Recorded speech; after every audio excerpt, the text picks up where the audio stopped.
رسوله الكريم أما بعد.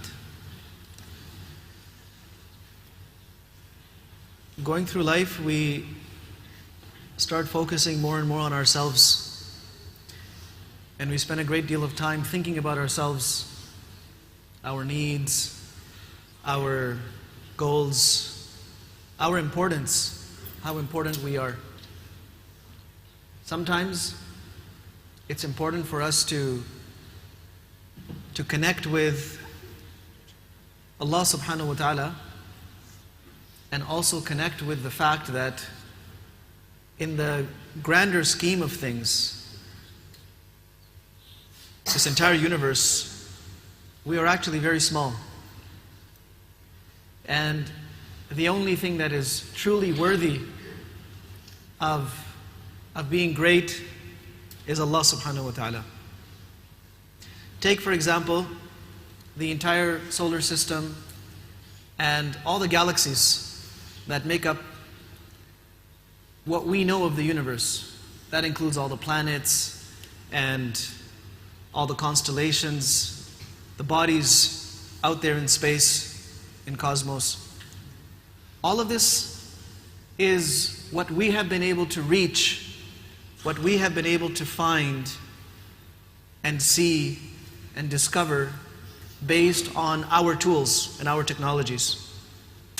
This is all a part of what can be called the first sky. And Allah subhanahu wa ta'ala has created 7 skies. And this first sky, as we know, it takes many, many, many light years to get to the limits that we've discovered so far. But one hadith tells us that above this first sky is another sky which is so large, it is so immense, that the first sky compared to that second sky is like somebody takes a ring off of their finger and throws it into the middle of a massive field. And you won't even be able to find that ring, it's so small. That's how large the second sky is, and it just dwarfs this first sky and it makes it look like nothing. And above the second sky is another sky, the third sky. And that third sky, or that third heaven, compared to the second one, is so immense, it's so huge, that it's like you take a ring and you throw it into the middle of a field, and you won't even be able to see it. It'll just be a speck somewhere that you'll have to look really long and hard before you can find it. This is how small the third sky is compared to the fourth, and the fourth compared to the fifth, and the fifth compared to the sixth compared to the seventh. And if you were to accumulate all 7 of these heavens and compare them to what is above that, and there's an ocean above that, there's water. And in front of that ocean, in front of that water, all 7 heavens put together are like 7 rings tossed into the middle of a massive field. Now you can toss them and then spend your day or spend several days just looking for them. How immense is this universe? We can't really fathom. We can't really estimate. But this hadith gives us an idea of how massive it is, of how immense it is. Above that is the kursi of Allah subhanahu wa ta'ala. And above that is the arsh of Allah subhanahu wa ta'ala. And then there is Allah subhanahu wa ta'ala Himself. So in this sequence and in this massive stage of the universe, where does the planet Earth fit in? Planet Earth, compared to all of this, it's almost non-existent. And then on that planet are continents, and then countries, and then cities, and then municipalities within the city, and your neighborhood within the municipality, and then the block where you live, and then your house, and then yourself. So it's important for us to understand our significance, or perhaps our insignificance, in front of the might of Allah subhanahu wa ta'ala. We have no power against Allah subhanahu wa ta'ala. and we are just little specks, like specks of dust, floating around. Our importance doesn't come from our size or our achievements, because even if somebody were to own this whole earth, own it, control it, master it, in the grander schemes of things, they have nothing. They really have nothing. They have a speck of dust in front of what else is out there. This reflection is important so we can recognize Allah subhanahu wa ta'ala as He is.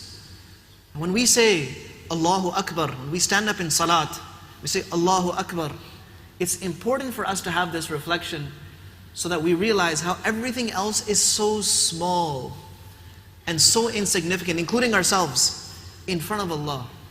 Our significance is because of our deeds, because of our objectives, because of our mission, because of what we're able to do. There is significance in that. But in front of Allah subhanahu wa ta'ala, there's no significance of anything else. And the word of Allah subhanahu wa ta'ala, the word of Allah subhanahu wa ta'ala is mightier than all the powers in this world combined. In one hadith it's mentioned that a person will show up on the Day of Judgment with 99 folios of bad deeds. Like files and files, imagine shelves and shelves filled with records of their bad deeds, of their mistakes. And there won't be any good deeds that are visible. So Allah subhanahu wa ta'ala will ask, does this person have anything good to their name? So the angels will produce a small slip of paper.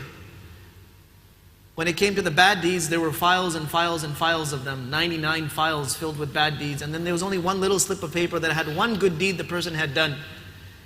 And that was that once in this life, this person said, La ilaha illallah, sincerely from the bottom of their heart. So, just like you know that deeds will be weighed on the Day of Judgment, they're not going to be counted. Deeds will not be counted on the Day of Judgment, they will be weighed. So there are scales that weigh these deeds. So all this person's bad deeds will be placed into one side of the scale. And on the other side there will be nothing but this little slip of paper. That will also be put on the scale. The moment that little slip of paper is put on the scale will drop because of the weight. And all those folders and folios that were weighing down that other scale, they'll fly up. They'll jump up and start flying around, being blown around like in the wind. And everyone will be amazed at how could one little slip of paper, and that person, when he sees that there's nothing that I have, nothing good to show except for this one little deed, he's going to know, he's going to feel certain that I'm doomed, I'm finished. Now what can this paper do to save me? And the person will be astonished at how heavy that piece of paper was. So the hadith says, فَإِنَّهُ لَا يَثْقُلُ مَعَ اللَّهِ شَيْءٍ. Nothing has weight in front of Allah. Nothing has weight in front of the name of Allah subhanahu wa ta'ala. So, تَبَارَكَ اسْمُ رَبِّكَ ذُو الْجَلَالِ وَالْإِكْرَامِ. The name of Allah is mighty. Allah is mighty. Everything attributed to Allah subhanahu wa ta'ala is mighty. Whatever we have, and in fact whatever this world has, and whatever exists in the universe, it's all very, very insignificant in front of the power of Allah and the might of Allah. That's where our minds need to be before we start salat. That's where we have to get our minds to, and it takes a little bit of time. It takes a little bit of focus. It takes a little bit of concentration. But if you can get your mind to this point where I have brought you right now, if you can get your mind there before every salat is going to be a very, very powerful experience. May Allah subhanahu wa ta'ala enlighten our hearts with His remembrance and give us the ability to reflect in such a way that brings us close to Him. وصلى الله وسلم وبارك على نبينا محمد وعلى آله وأصحابه أجمعين.